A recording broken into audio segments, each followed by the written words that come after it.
So here we are again. Welcome to Legends in Bartending, Flair UK, and today we have the one, the only, Neil Garner. Yeah. How's it going? So thank you for obviously agreeing to do this, and love the backdrop. I think the backdrop is awesome. So tell me a little bit more about the backdrop. What's going on with that? So thanks for having me, Rob. I've been watching your podcasts over the last few weeks. Been great. Some great names on there, and to even be considered amongst them is an honour and a pleasure. So, and it's just great to hear some of the old stories, old Friday stories that undoubtedly over time escape you. So yeah, it's been fantastic. So the backdrop is this is my lockdown project in Stockport, just near Manchester, my hometown. I've obviously got businesses in London, and we had to close them, and I migrated north for lockdown. I kind of got a little bit bored on week one of lockdown and decided to deliver some cocktails to my friends. And then, yeah, the cocktail delivery service took off, and I was doing it out of my kitchen, and it got really big. So I said, well, why don't we take some of the money that we've taken from that and build a bar? So yeah, this is Cherry Jam, and I know Cherry Jam's got quite a history. I used to work there in Notting Hill. There's a little club in Notting Hill, a little ravey house club, and I know Tom Dyer used to work there, and Jeremy Meredith and a few others. And I just thought, if I ever have a little bar that's just my own, tiny 500 square foot, I'm going to call it Cherry Jam. So yeah, this is it. This is the bar. We're due to open when we can, obviously next Wednesday. And it's a bit of a labour of love. Like I've got bars, I've got businesses, but this is something that me and my missus, we built ourselves over lockdown. It kept us out of trouble. It kept us focused on something, and yeah, it's just it's turned into a bit of a beast. Cool. Right, so I was just saying, you've actually set the standard for the backdrops competition. So it was really good. I was looking at your achievements, and wow, I think we've got a couple of hours of great entertainment here. So, Wow. Oh yeah, it's gonna be absolutely awesome. So let's take you right to the beginning. So it's 1997. So before you joined T.G.I Fridays in Seoul, what did you do? So I started glass collecting, and this is why this place is really special for me here in Stockport, because I'm from Stockport, which is, it's kind of like 10 minutes from Manchester. It's kind of like Manchester's younger annoying little brother. So I started working in a place called Grand Central Bar as a glass collector. All my mates used to go out, and they all had beards and were tall and stuff like that, and I didn't. So I decided to get a job in the bar that they were all going in, because I couldn't get in. So I was glass collecting there, and then graduated to get on the bar. I turned 18 and said, I want to get on the bar, I want to do this. And then we had a guy called Colin Knott come in, who is a Fridays boy as well. He was a trainer for Greenhalghs then, and they introduced cocktails, and then showed me my first Flair move, and I was like, I'm hooked. So what was this Flair move? I can't remember. I think it was skin behind the back or an orange behind the back or whatever it was. Yeah. So I was hooked on that. Colin is responsible for all of this. So I was hooked on that. And then I did a couple of months at Via Vita and trained by Jimbo, James Maroney. And it was at the time Manchester was buzzing with Flair and bartenders, and J.W. Johnson's just did the World Flair Championships, etc. And all this talk around was around Fridays, and I just went, I need to go and work at Fridays. And at the time, Seoul was kind of like the one which was the benchmark. So I was like, I need to get a job there. It's quite simple. It wasn't even an option. I had to do it. Wow, I was just saying, like, so I was just the thing is, in '97, I like to obviously do this so people understand how long ago this was. So '97, the film Titanic came out. Titanic, the movie, came out, and Elton John came out with Something About the Way You Look Tonight. So yeah, this is quite some time ago. So you've joined Sal. Did you know much about T.G.I Fridays back then? Not really, no, not really. I just knew that at that time it was the benchmark. If you wanted to get trained, if you were serious about working in a bar, and I figured out pretty much straight away as soon as I walked into a bar that I was serious about working in a bar and making a career out of it. And somebody said to me, I think it might have been Colin, if you're serious about a career in bartending or in hospitality, the only place to go is T.G.I Fridays. So I lived absolutely miles away, but I made the commute every day, and I was determined to work there because it was the benchmark at the time. Who trained you on the bar? Do you remember that far back? All right, mate. Yes, I do. We had some fantastic bartenders at Seoul at that time. Guy Minchell, who was unbelievably good and ended up being a world champion. He was there. But it was a gentleman called Andy Tarry, who was not your typical Fridays bartender.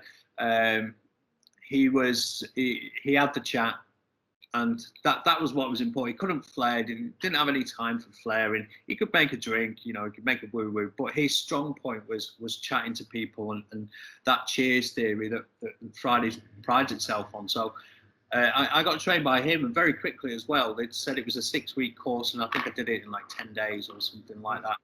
But yeah, Andy Tarry trained me, and it was great because he showed me that that we're not the important people here. It's the guest it's the important one. It's talking to them, making them have a great time, not us and our ego and throwing bottles around and all that kind of stuff. It's all about the guest.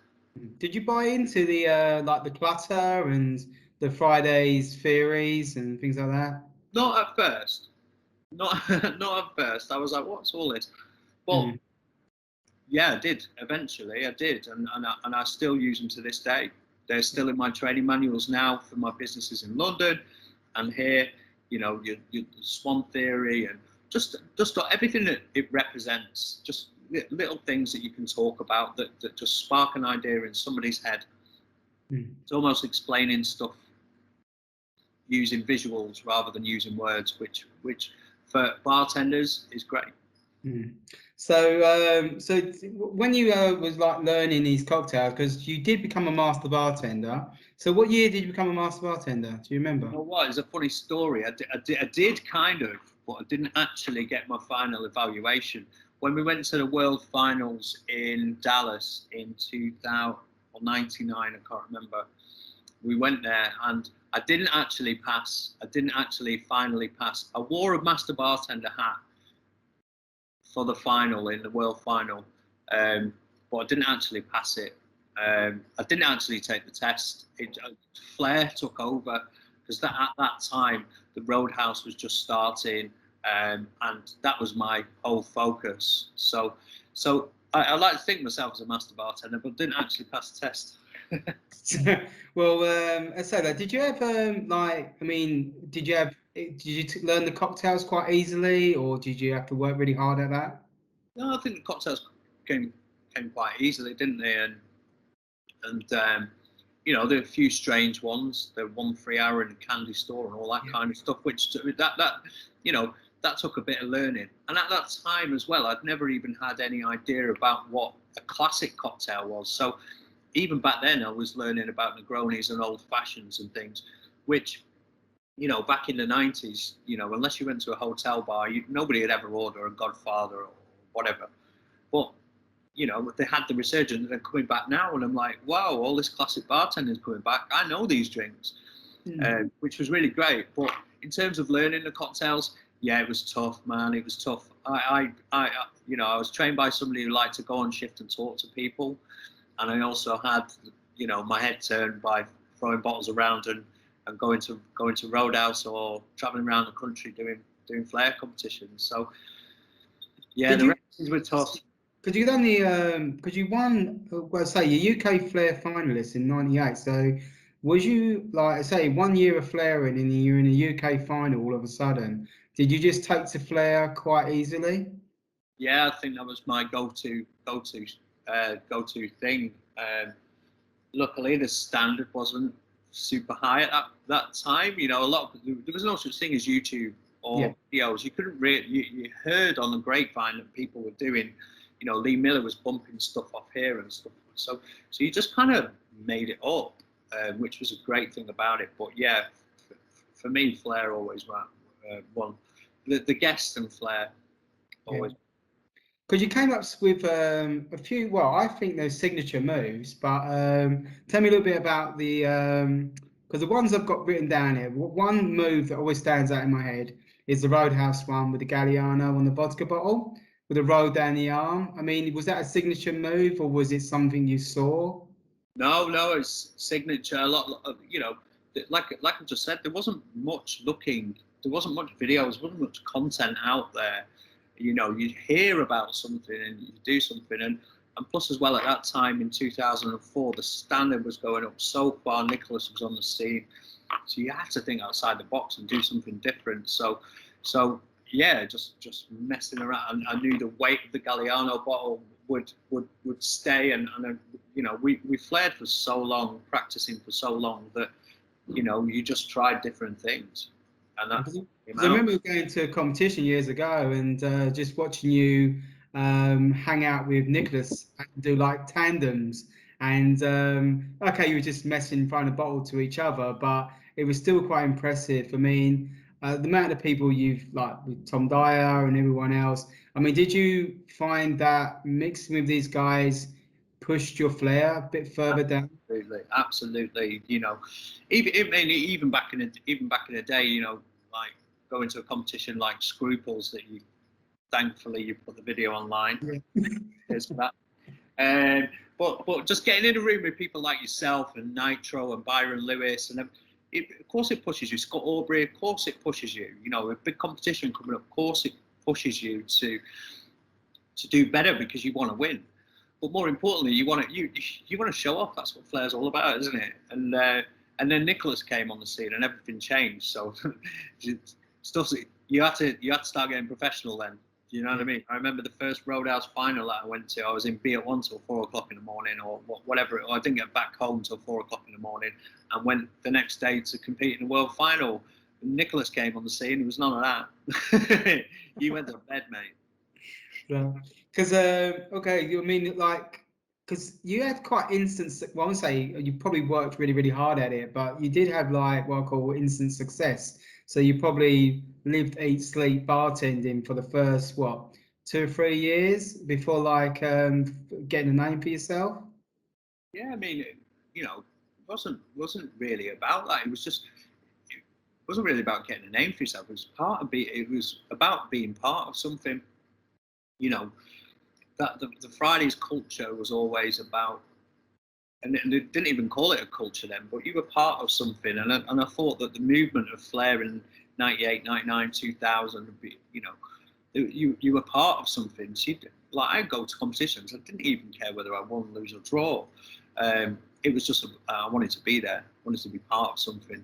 So yeah, winning was never a thing. Just being part of that movement was great.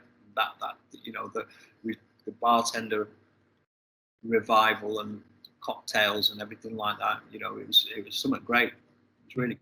Did you have because obviously like the Roadhouse Flair and Friday's Flair, very, very well, they are different. Did you prepare differently for both competitions? Yeah, definitely wanted to start. I wanted to win Fridays. That was I don't know. It's like your FA Cup compared to the Champions League. Yeah. So for sure, Fridays was at the top of the list when it came to that. So preparing differently, yeah, I put more effort into Fridays than I did on a Roadhouse, unfortunately. So you obviously you won it in 2 years. You won 2000 and 2001. And in 2000, I always remember 2000 quite well because I think it was 99 and 2000. 99. Oh, the book's wrong again. I don't know. Yeah, I think because I remember 2000, because 2000 you won because we was on the stage. I think it was the Barbican. It might have been the Barbican. 2000, yes, it was 2000, 2001, yeah. The only reason why I remember that is because I think Big Brother just came up because everyone was watching Big Brother backstage because it was on like 24/7 at the time when it was quite popular. So I just remember everyone was like watching them sleep or something, and I was like, why this is going to be a big thing. We didn't have smartphones, did we? So you're watching people sleep. No wonder people like Flair. So I mean, then all of a sudden you start winning stuff. So 2000 you won the Flair UK, and say 2001 you won that, and then you won the tandem as well. Yeah. So was that with Derbyshire, was it, or John Darby, a really good friend of mine who I started working with in Stockport as well as glass collectors. And it's just, I think, if you've got a connection with somebody, you're working in the same place as them all the time. It was just a natural progression. We tried in '99 or something like that and didn't do very well. I did it with a guy called Pablo Garcia as well. And yeah, tandem was always a bit of fun, wasn't it? But it turned out that doing a tandem could turn into something, because you get double money, don't you? You get double money. So did you because it sounded like when you look at your bio, it's like you obviously didn't get a mortgage, so did you rent your place and stuff like that? Did you just live out of a suitcase for a few years? Suitcase, bro. Suitcase, mate. I didn't put roots down until 2 years ago. Yeah. I can see this because you're 14 times you won the roadhouse. Was that like progression to win it, or you just had this thing because I know when Toby and Hugh were doing tandems, they were winning week after week. And yeah. Well, I used to live in a flat with Toby Hilton, Hugh Lloyd, Neil Lowry, Stretch. We were just surrounded by it all the time. So we get up on a Sunday morning and go, right, who do you reckon is going to win today? I'm like, I don't know. Whoever wins buys the beers or whatever it may be. It was just one of them. It was everybody was at such a standard that one of the group could win it at that point. so, do you remember your first win? Do you remember just winning? Because obviously, was it the Fridays one was the first one you won? I can't really remember. I can't really remember. I remember that coming third at Scruples for me was a win. That was a win for me in my book, because everybody was there. There was 100 people that you James Todd, your Nitro, your Byron Lewis, everybody was there, and that for me was my first win in my book. And like I said, I didn't really care whether I won or not. I didn't. It wasn't about that for me. One of my best, what I like is if you watch the videos of even me flaring. Yeah. I see you watching me flare. Yeah. I think that's so cool. I think it's just like when you've got surrounded with bartenders watching you flare. Yeah. Whether I don't have to take in notes. We all were, because there was no such thing as YouTube. There was nothing there that you could watch it. You stood there with a camcorder like that. Trying to. Because I want to put it out there because you probably will agree with this, but there were bartenders behind the scenes that were doing some amazing tricks, and they didn't get the recognition they should have done. Yeah. So the people that went on stage and kept their cool and did the moves and made a drink and entertained, they won. But some of the people behind the scenes, and I think there's quite a few names that you think to yourself, they technically should have won, because what they were doing behind the scenes, some of the moves they were coming out with, you were like, if he pulls this move off, they're going to win it hands down. We used to call them bedroom superstars. Yeah. People who could nail the stuff backstage, but when you're in a competition, it's not about backstage. It's about holding your nerve at the front of the stage. And one thing that throughout my career that I found out and learned the hard way, potentially, but from the likes of Nicholas and Christian Delpeche and these proper professional people, is you need to practice.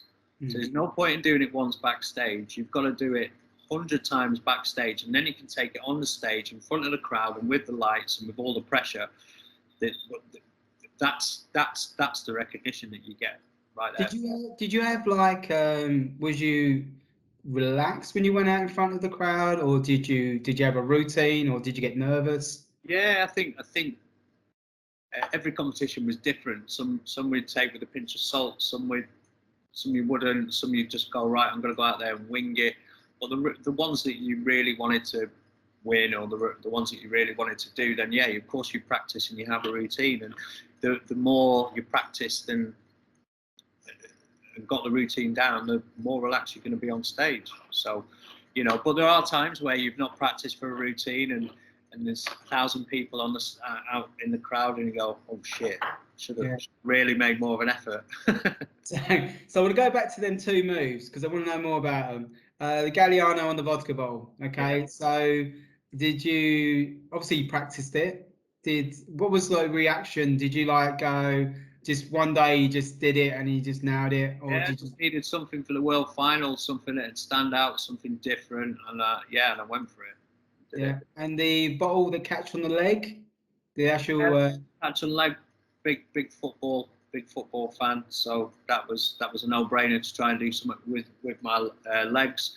Ollie Pluck had already nailed the knee, so I was like, right, what else? Let's try and catch it there, and I can't do it now. Like I'll pull a hamstring, something like that.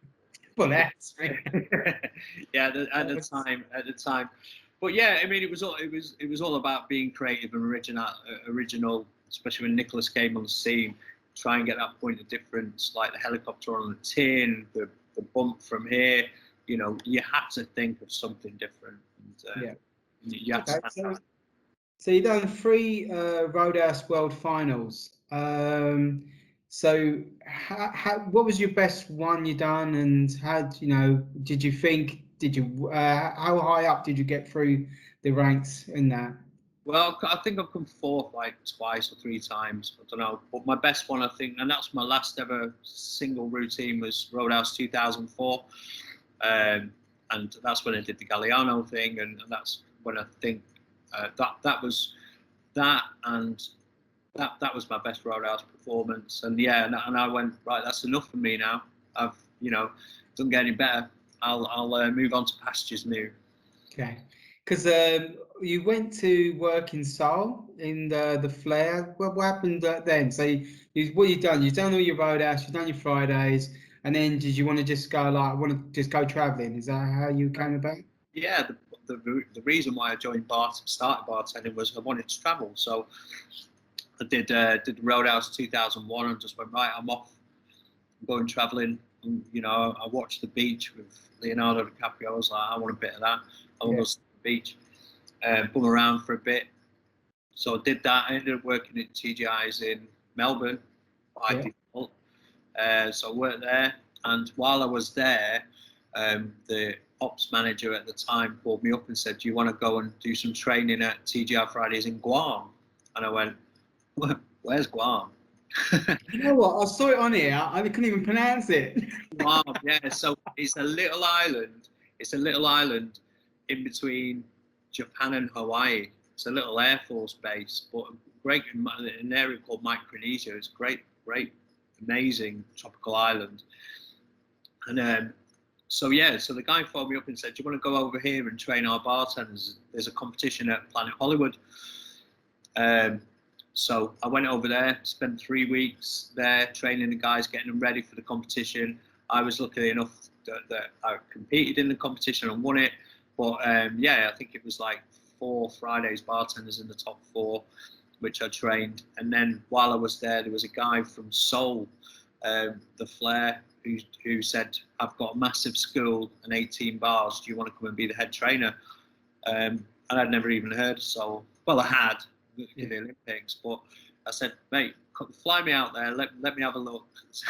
So he flew me out there via the Philippines, a nice 2-week holiday in the Philippines. And then I went, why not? Saw this magical city. Seoul's amazing. It's kind of, if you've been to Asia, you've been to big Asian cities like Tokyo and stuff like that. They're outrageous. The food was amazing. The culture was really good. So I went, I'm gonna stay here for a bit. So I trained bartenders from all over Asia, Japan, Korea, obviously China. They had some out in China. So we did, spent a lot of time out there. Brilliant. So how did you break down the training when you were training for someone new? Well, the thing is, it's quite visual, isn't it? And they didn't want me doing spec tests and master bartender weighing out mushrooms, mate. They wanted me to show them how to fry. So it's quite easy. That's quite cool. So so obviously like we're going into obviously you won Australian Flair comps, Flair champion, should I say. 2 Asian Flair champ as well. So that's, I mean, as I say, I'm just going down the list there. But then you got 35 TV appearances. Is this where it kicked in with Bar Wizards? Is this when the TV appearances happened? So it had a couple of cameos, like when I won the UK Championships, the one that was held in Leicester Square. They got me up at 7 in the morning to go on like Channel 5 TV. I ain't got a clue what was going on, so we don't count that. Okay. Yeah, all of the TV stuff after that, like The Apprentice, X Factor, all of that came after Bar Wizards, obviously with the Britain's Got Talent thing. So how did you meet Neil Lowry to start off with? So Neil Lowry used to. So we had a little, like I said, Flair was really big in Manchester in like the late 90s. Like Johnson's had the world final there, and we heard stories about Lee Miller doing crazy stuff, pumping stuff and throwing glasses around and full glasses of daiquiris around and all this. So yeah, we were really intrigued. So we used to have little small competitions up here, and then and obviously Andy Collinson was a big part of the roadhouse. He's from Manchester, and he'd worked with Neil Lowry previous to roadhouse competitions. I can't remember what it's called. And Phil Yates, who was a general manager there. They'll kill me for not remembering.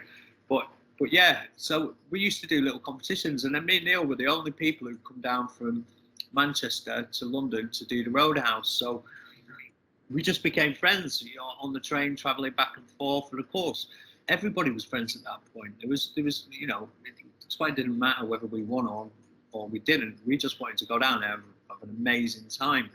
So yeah, back and forth on the train, and then various events and things like that, and and we just went, why not do some? I was done by that point, 2004. I was like, right, I'm not competing anymore. Got the likes of Tom Dyer balancing shit on his head and stuff like that. I can't do that, mate. I can't do that.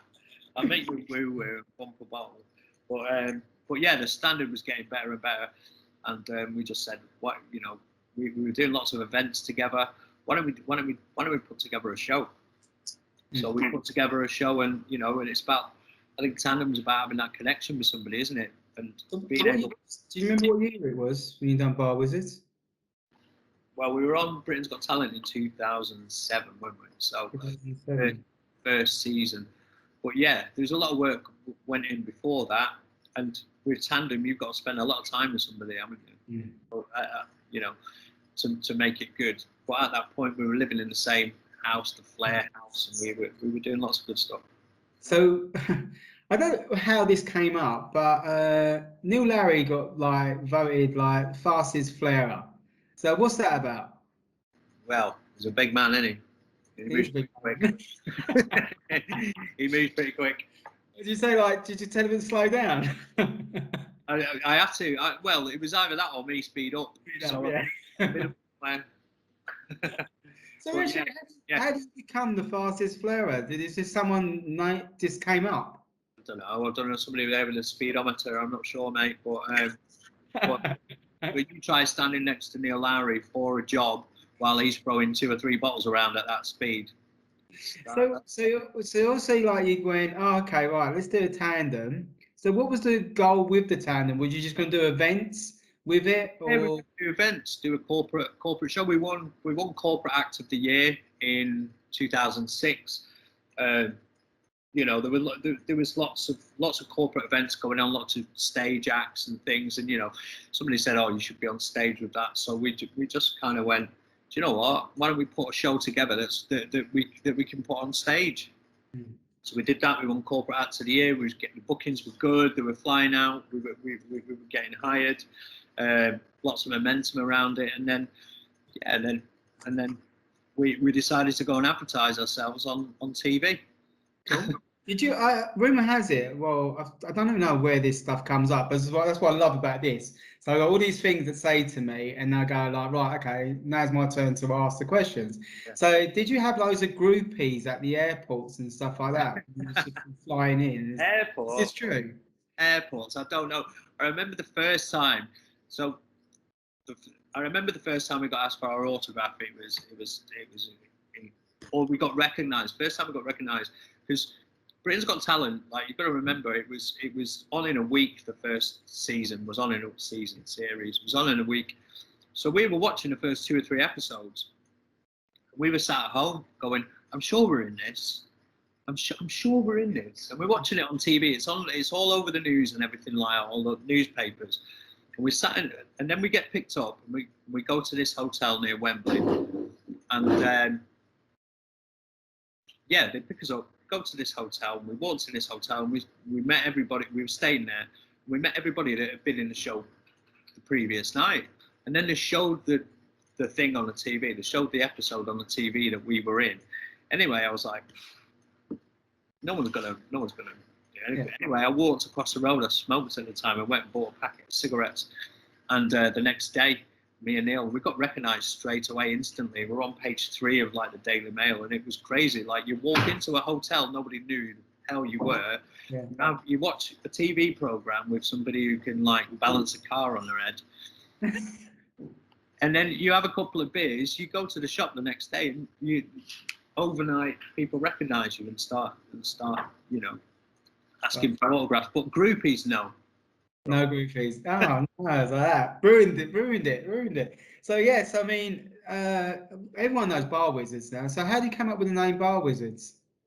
Do some magic behind the bar. Harry Potter was out at the time, wasn't it? So, before Harry Potter, I think. Before Harry Potter. So obviously, Bar Wizards was like, I mean, everyone thank you as well for putting Flair back on the map as well. So I think it was never off the map, was it? And one thing that we wanted to do, and we said this, was we wanted to show people what we do, because we never professional Flair bartending. We've been traveling all around the world for 5-6 years, and still everyone's like, "Go and get a proper job." I was like, actually, this is a proper job, Well, yeah, it was at the time, and we were proud to do it, and we were proud to show people what our community did, our Flair community did. So it was an honour and a pleasure, and we were the lucky ones. Yeah, I think it's true. I mean, like you must go, when you go around and you see so many great Flairers in the world, and you go and you're sort of the benchmark of people. They're going like for years everyone going, do your Tom Cruise, and then all of a sudden someone comes in your bar and go, you should be like Bar Wizards and something like that, and you're going like, oh, okay. Well, so even when we were Bar Wizards, we were still saying, "Are you Tom Cruise?" So it was just an honour to get out there and do it. 14.5 million people watched us in that final, which we never, in our wildest dreams, would imagine. Lots of positivity, and off the back of that, we worked for 2.5-3 years. We travelled all around the country, all around the world, A-list celebrities, amazing places that we never thought we'd ever. Did you do like Britain's Got Talent? They have a group of other people and they went on a tour with them? No, there was no tour that year. No, there was no tour that year. But we did get signed up to Simon Cowell's agency, who sent us out all around the country. Is that how you got The Apprentice and most of the TV stuff, or was that just random stuff? People just phoning us up and saying, "Can you come and throw some bottles around on here? Can you come and do this? Can you come and do a birthday party for the Queen? Can you come and do whatever it was?" It was just, I don't know. I don't even know how they contacted us, because we weren't very good. So this went on for like 2 years. All this 2 or 3 years, yeah. Because I noticed that I did look at Amazon for your book, and it was there. Yeah. So I haven't got it. I mean, was it just like? Yeah, I mean, look, I mean, lots of offers came in after that, and you know, I think because it was the first one, it wasn't like, I don't think that the PR machine was ready, and if somebody went on it now and got through to the final, then I'm sure there's a well-trodden path that they can take them down and get the book out and get them a TV show and all that. But this was an unknown entity, which I quite liked, actually. I liked the fact that we were doing a show that everybody watched but nobody knew, and yeah, it was it was cool. It was cool. So if they done a like, you know, when they do Britain's Got Talent, you know, people that have won it in the past or people that come players, would you do it again? I don't think we could do it again, mate. I don't think it's physically possible to do it again.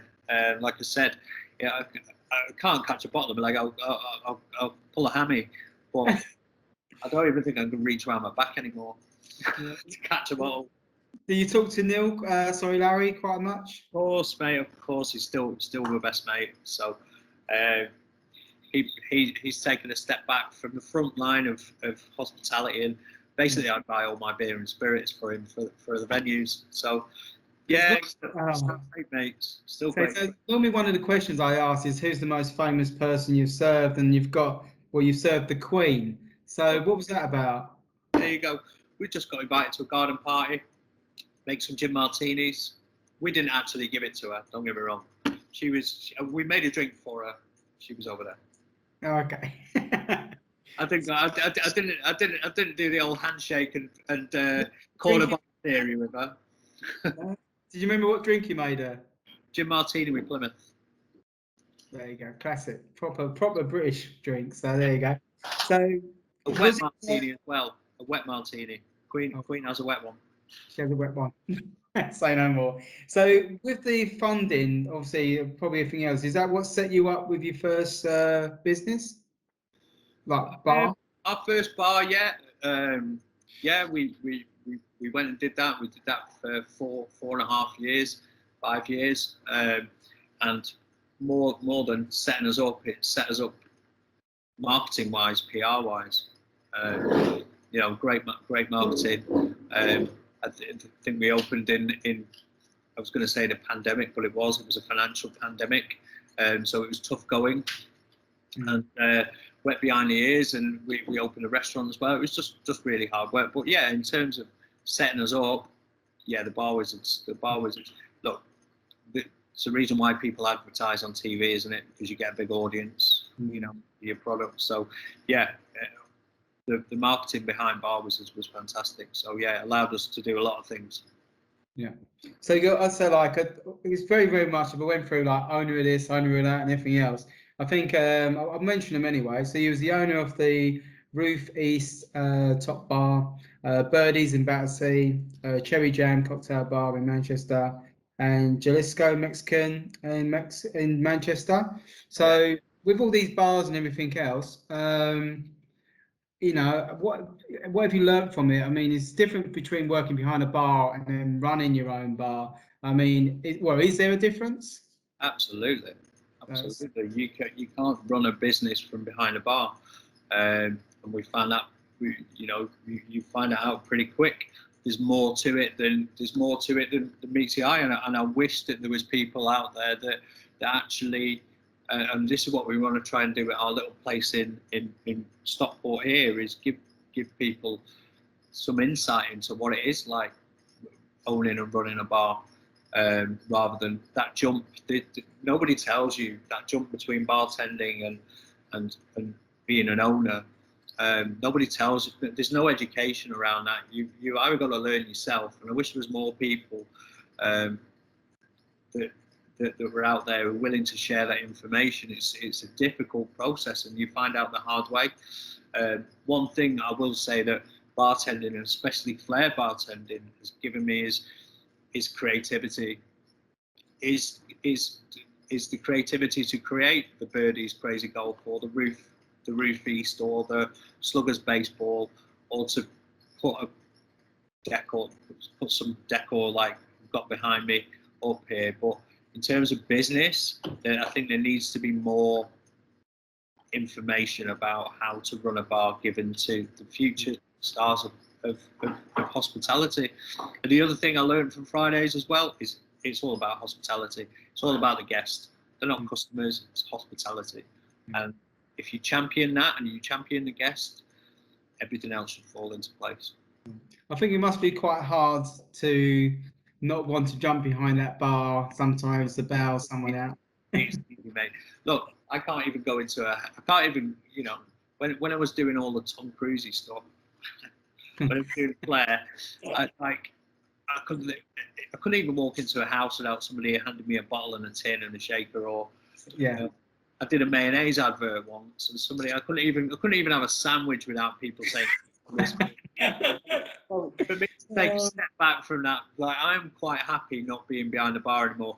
We had a shake-off cocktail tasting for the new venue last Friday, and some of the drinks that our bar manager Chris was making just put my woo-woos to shame. I mean, my missus won't even drink, she won't even have a drink off me anymore because these cocktails are so good. The level's gone up, so I'm quite happy to sit on this side. And actually saying that, because I've got this thing like where you got mixology, Flair, bartender.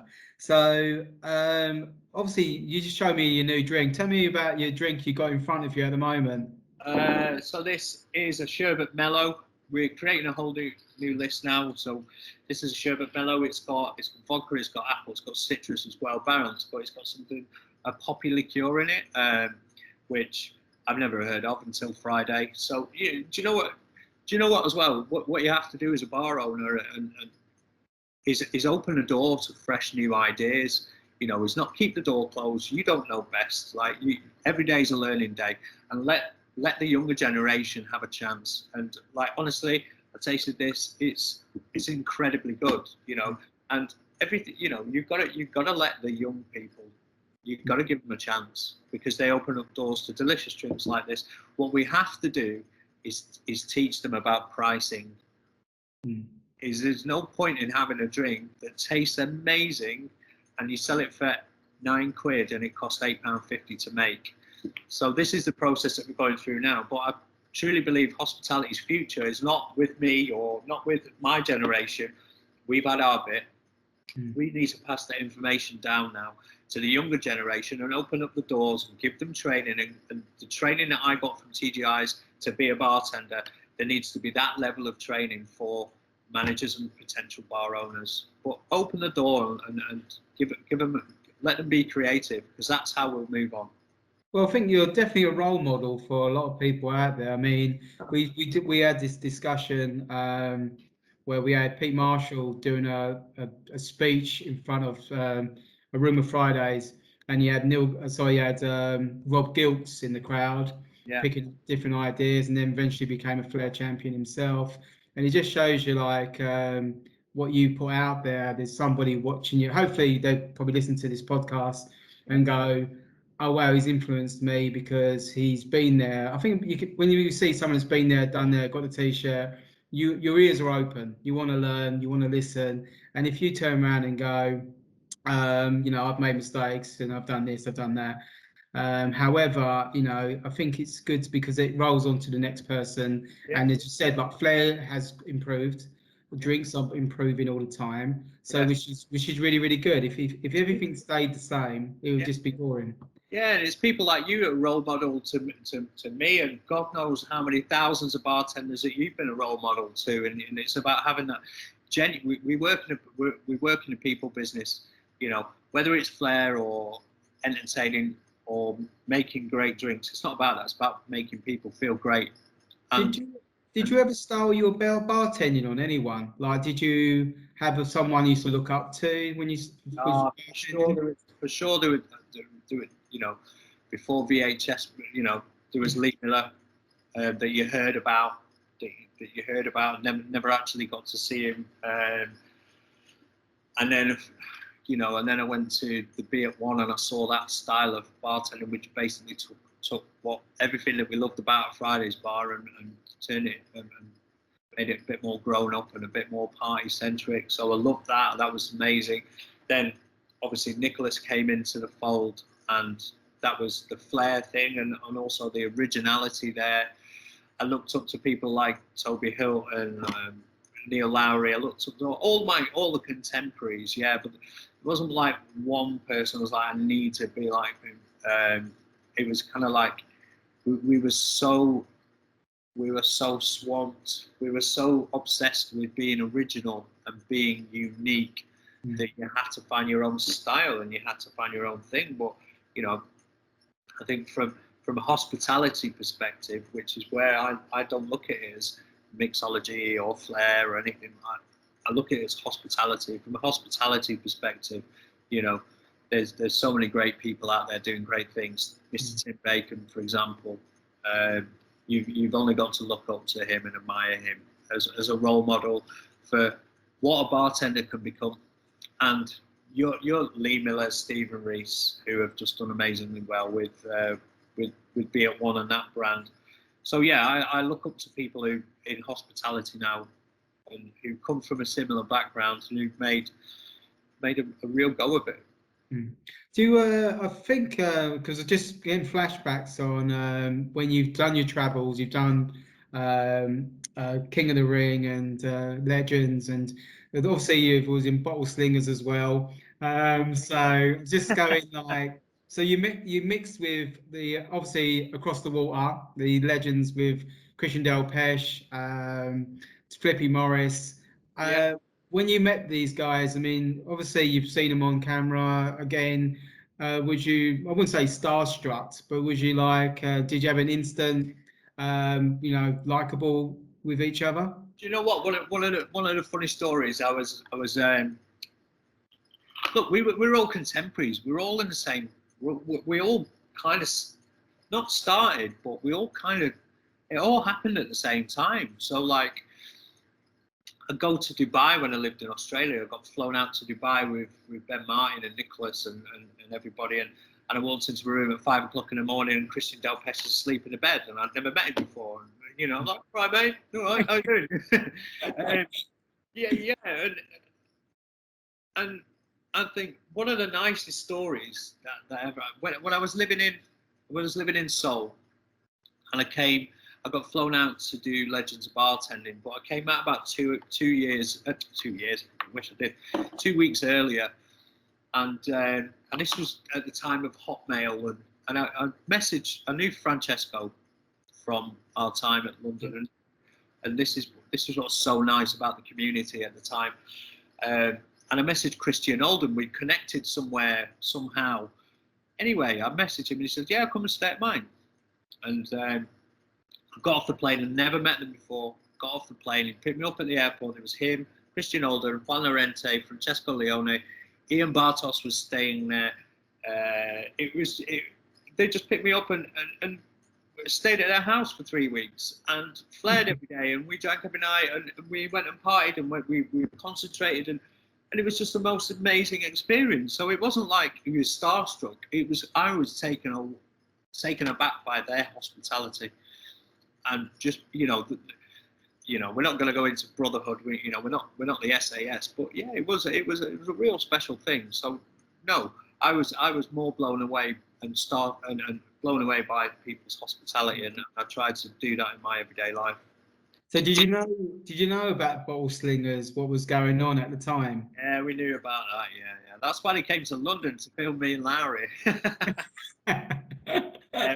We were crazy at that time. Yeah. So was there anything you actually missed about? Probably I wouldn't say just Fridays, but is there anything you missed about the competition side of it? Yeah, again, it's the camaraderie. It's getting together with your friends and yeah, just having a laugh. I mean, I remember we used to live with Toby, Neil, and Hugh, and we in Peckham, in a little flat in Peckham, and we clear a room out, and we just put duvets down and just start flaring, and it was random tandem, and some of the best things ever came out of that. Some of the best nights I've had have just been doing random tandem with your best mates, sticking some tunes on, having a couple of drinks, throwing some bottles around. But yeah, I miss the camaraderie of the competitions. I miss Fridays. Fridays was the best job I've ever had, for sure. Working at Seoul when we won the best bar. with 3 master bartenders. Guy Minchell, world champion. I mean, he needs a massive mention because he was instrumental in my career. And if you can get him on here, he will be a great interview. But he's flying helicopters, isn't he? Yeah, I have mentioned him, and been posting, like I did his front bar, posted that the other day, and so Yeah. I've reached out to a lot of people. Absolute legend. So yeah, do I miss Fridays? I miss that time at Fridays with those people. Incredible learning experience, and they didn't even have, now in my company we're trying to build a culture and get our culture right. There wasn't even a word for it at that time. It was just Fridays, and I absolutely loved it. Every time I walked into work, I felt like I was at home, and that's what I try and put into all of my venues, whether it's here or down south. With because obviously Flair is, I mean, it's not normal what we do. Have you had any bad injuries or accidents in the park? Yeah, set fire to my face a couple of times. My hands are riddled with scars and cuts. Yeah, I spent a lot of time in A&E. Have you actually smashed anything of like TV or window? Yeah. Yeah. You name it. All the above. Oh, funny. Right, well, I've got the. I think we're going to like the quick fire round thing now. So, it's really that quick. So I thought we just talk about it. So, a favourite pour, 25 ml or 1.5? Well, it's 25 now. I've not done ounces for a while. Is that what you do in your places, or? Yeah, it's mils now. Yeah. Sorry, no full bottle Flair in your place. No Flair. No. Did you? I say we were talking about Flair moves. Was there any Flair move you invented apart from what the ones we've spoken about? Helicopter on the tin. Challenge me on that, Toby Hilton. Yeah. The bump. The multiple bump. Yeah. Galliano. Do you miss the? Obviously, you don't really Flair too much now, but the Galliano at the time was the Flair, one of the Flair bottles you flared with. Yeah, So, I don't think of anymore, mate. So. Yeah, not anymore now. So, Friday's favourite food. Are you good? Did you have a favourite Friday's food? It's got to be a free for all, mate. Yeah, free for all. Got to be a free for all. Bit of everything.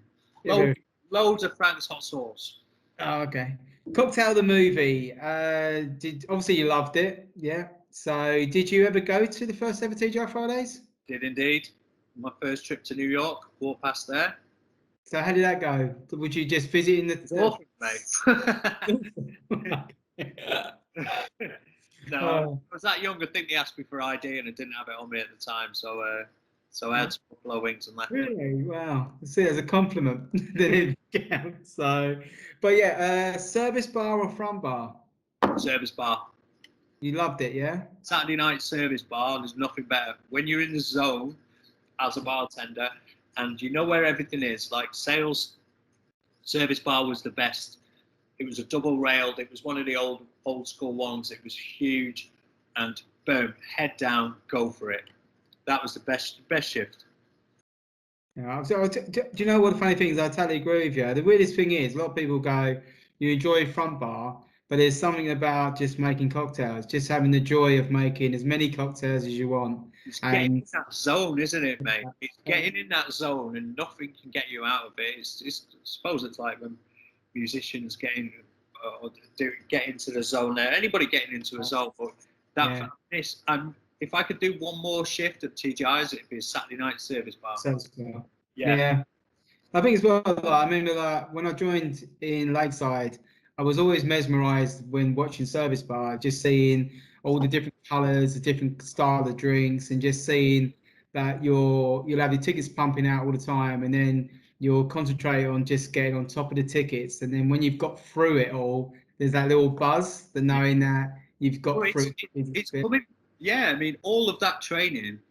You think you get trained something, and you think, well, I'm never going to use that again. But with there now being table service, just table service, at our place at the rooftop. I mean, it's 600 capacity, but we're allowed 50 capacity, 50% capacity. So there's 300 people. So our bar that used to be front bars now turned into a service bar. So all of that training that I learned way back in the 90s, is all coming out again now, and making sure that the drinks go out quick, and you know, building your rounds and picking up one-stop shop and all of that kind of stuff. It's all coming back out. It's all still relevant. Well, I was just like saying, like, it does actually, like, you know, what it gets in with the Friday stuff, it gets engraved into you. So it's sort of like you can take a person out of Fridays, but you can't take Fridays out of the person. So it's like, even if it's one or two things, they're still in there. But also, like, I mean, look, me and you are still talking, so it's like so many friendships, so much good stuff. Like this, there's nothing bad that comes out of this. No, you know? And I still say it at all my inductions with people. Hospitality is this special place where you will meet somebody that you will work with at T.G.I's, and you will still be friends. So I say in the induction, you will probably still be friends with somebody in this room in 25 years' time. And, you know, and it generally is true. You know, I see it all of the time. Friendships are built in hospitality. So, favourite trick behind the bar? Did you have a favourite trick you used to do? A magic trick? Or did you have a magic trick? No, disappearing, mate. Going out for a bag. Just your Flair, was it? Just your Flair. That's enough, isn't it? Okay, this is going to be funny. Pick a song. Mumbo number 5 or Freestyler. I know where you're going with this. So how did you get to like did you just randomly pick songs when you was practicing flaring, or did you just go, I'm just going to pick this one? Well, number 5, I went on holiday when I was 17 or 18 or something like that. Mambo number 5, we went to Greece. It was like 15 lads, and they played it all at the time. And I went, I'm going to do my Flair routine to this. That was before it got so annoying. Yeah. Well, you want it though. I know, but that, yeah, it's like looking back at an old school photo and going, oh my God, what was I thinking? Still good. Okay. Best joke you've got? You got a joke or a limerick? I don't, mate. No jokes. I think that I've got one joke for you then. Okay. So, guy goes to a psychiatrist with cling film pants. Yeah, and the psychiatrist goes, "I can clearly see your nuts." So that's my one for the day. So you've got that one sorted. Mate, if it's these types of jokes that you're after, you need to get Guy Minchell on here. He was an absolute master of these. You need to get him in it. Or Scott Aubrey. Get Scott Aubrey on. He'll be the best one, you see. I've got Danny Harrisman to be coming on soon as well, so it should be quite a good fun. Favourite cocktail you've ever tried, if there has been? The one in front of you, yeah? The one in front, yeah, but no, I mean, for me, I mean, it's got to be an old school T.G.I. Fridays Long Beach iced tea with Frank's sour mix. That sparks a million memories. That even Frank Sowers rings bells like that. Anything like that, you know, it just sparks a million memories. Look, all of the mixologists and all of the, you know, the monocle wearing brigade might shoot me down for that, but come on, man. A T.G.I, an old T.G.I's, but using a spindle mixer, nice and foamy and frothy with a bit of cranberry juice in there. I'd never even tasted cranberry juice, never even heard of it before I started T.G.I. I was working BC before cranberry juice. I'd never even fucking heard of it. I found that with Oreo biscuits as well. Oreo biscuits, when we joined in '96, it was like, now it's everywhere. Oreo ice cream, like, what was it? Cookies gone, what was that? Cookie Madness was an Oreo biscuit ice cream, wasn't it? It was crazy. Oh, mate, you'll love this. You'll love this. Just 1 second. Yeah, cool. So at the moment, Neil Garner's gone off somewhere, and we're just waiting for him to return back. So just bear with us.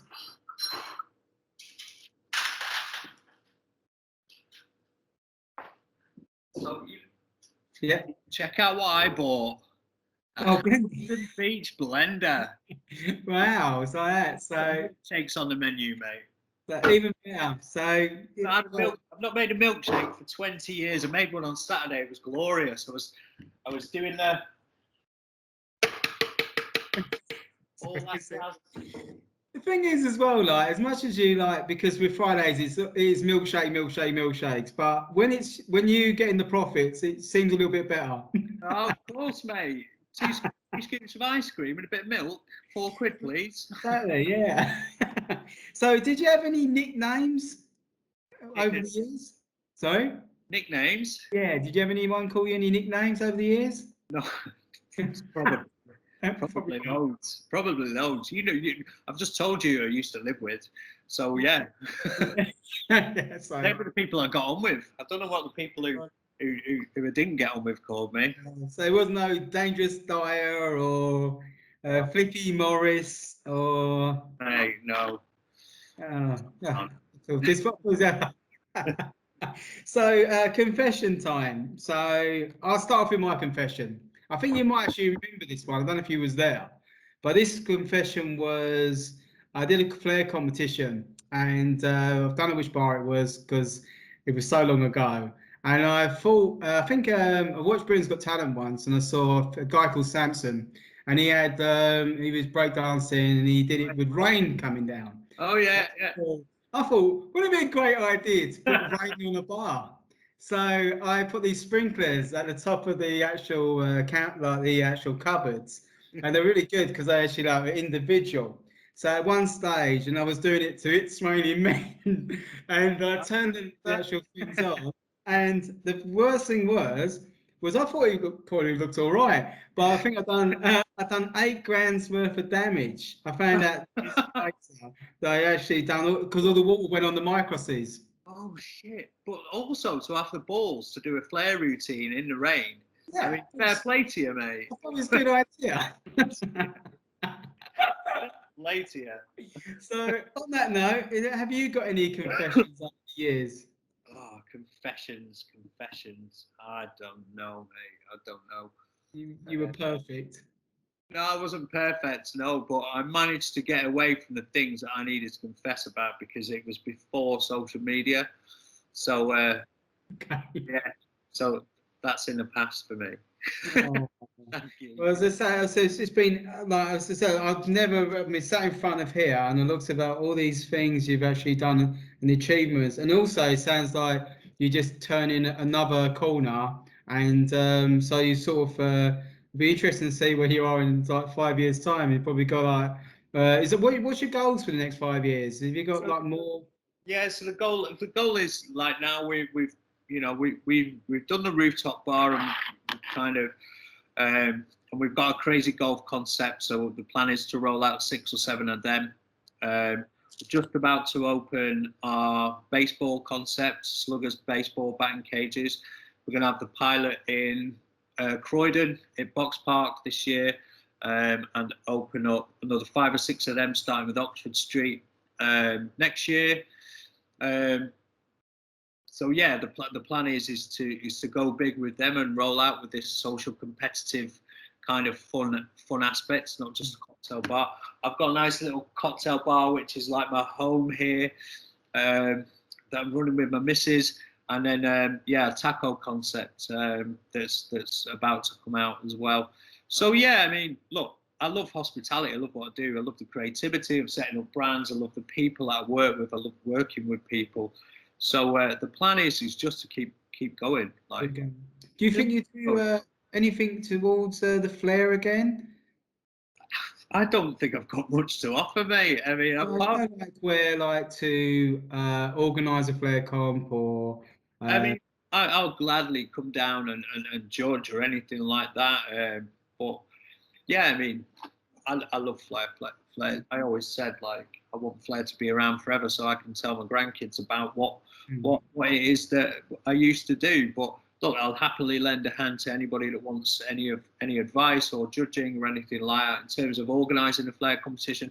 We've thought about it on the roof, the rooftop bar, but then you've got the weather to contend with, and then it's just trying to fit it in around everything else. But look, I never say never.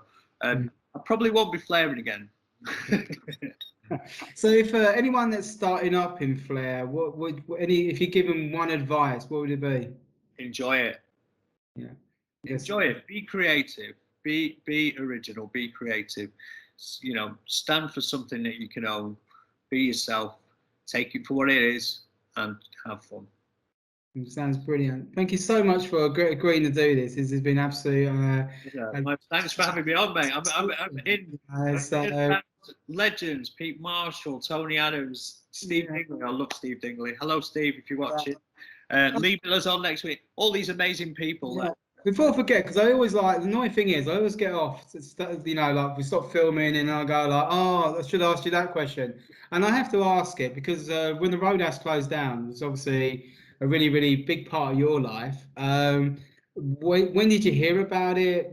How did you react to it? I mean, it was in the rest of the news that we got through lockdown, you know, and we just mothballed our businesses in London, and you know we were sat in, and you know it was another thing that happened in lockdown. So you just took it on the chin and tried to remain positive. But yeah, deeply sad moment, but roadhouse legend is always going to be around. The legacy is always going to be there. You know, people like us it will live on as long as we will. But yeah, it's really, really sad news, but you know, that's how it is. That's how it is, mate. Well, it's a big chunk of people's lives as well. I think that was even myself. I mean, to be on a roadhouse stage, but not just that. It was to do with bringing people from different places around the world. And I think, as you said, like me and you, we got to know each other just through competition. Yeah. And I think there's a lot of guys, even nowadays, I build a rapport with just through competition. Yeah. And so there is a big gap. Well, it's time for somebody needs to create the next roadhouse. Yes. So we put out there now. Somebody needs to own it. Somebody needs to go, right. We love all of that from the roadhouse. Yes. The roadhouse is no longer there. Who's going to do what now? Yes. Pick a venue, get that culture, get that feeling back again. But it doesn't, you know, Wembley changed. Wembley got knocked down. Arsenal changed stadiums. You know, it's possible. You can do it. So what did you like about the last question? What did you love about the roadhouse? People, yeah. Just the people, man. So good. Everyone from around the world, all in there for one purpose, all in there to have fun, to show off what they can do, what they've been working on for years and years, months and months, and to have a great time. Cool. And another thing as well, because you always ask me this question. There's a video out there. Tell me what videos you want, and we put it out there and see if anyone's got them. So it's 2001. The one at Bayswater, so 2001, where Toby and Hugh won the final. It got professionally recorded by somebody at T.G.I. Gemini, I think it might be Gemini. Professionally recorded, but it's no longer there. And also as well, myself and Neil did a Flair tandem show at the 2005 Roadhouse final, which I've never seen either. And that, for me, was the best thing I've ever done in Flair, was that show just before they announced the winners at the Roadhouse Flair final. And it was so good. And I've never seen the video. So, and I know that there's people like Nitro who'd never seen his Roadhouse. He's got it now, though. He's got it now. Yeah. Oh, good. Well, it's just one of those things you go, I'm sure I did something really cool, but I've never seen it, you know. You know what the annoying thing about, like, and I don't want to say this because, well, I'm going to say it anyway. So, but I've asked, because I was on the case, and I had a few gems came up over the years, like videos that people wanted to get, and I've done it. And there was one where I was trying to, because I knew about Steve and I wanted to get his video. Yeah. And I said to him, like, I would love to see it. And he's going, yeah, I got it. And I said, well, I'd love to see it. And he's gone quiet. He took it for himself, has he? Yeah, I often think to myself, like, you know, when you go in your head, a routine could be so good. And then you get to watch it and you go.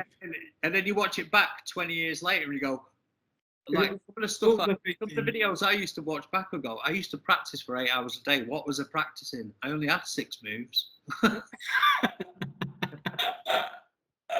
But it's so true though, isn't it? You just get this image in your head on like how great things were, and then all of a sudden you see it for now. It's like food as well. Some people like they went and raved about Friday's food, and it was groundbreaking back then. Yeah. But when you line them up together to today's food, there's a big change, and it's so much better today. It's so much better. And I think people move on, don't we? Things change. Things get better.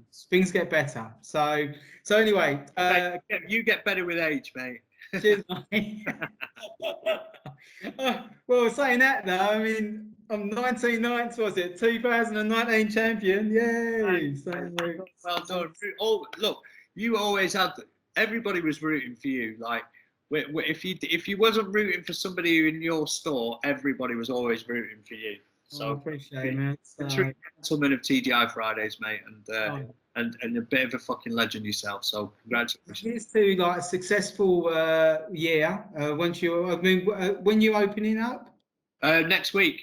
Next week. So good luck. Yeah, thank you. So I'm sure you don't need it. I'm sure it's going to be a massive success. So again, thank you. I'm Rob Stevens. This is Legends in Bartending, and this is Neil Garner. Legend, amazing, absolutely amazing. I said, can't wait to put this out there, and I'm sure like everyone's going to love listening to your amazing stories. And again, thank you so much. Thank you.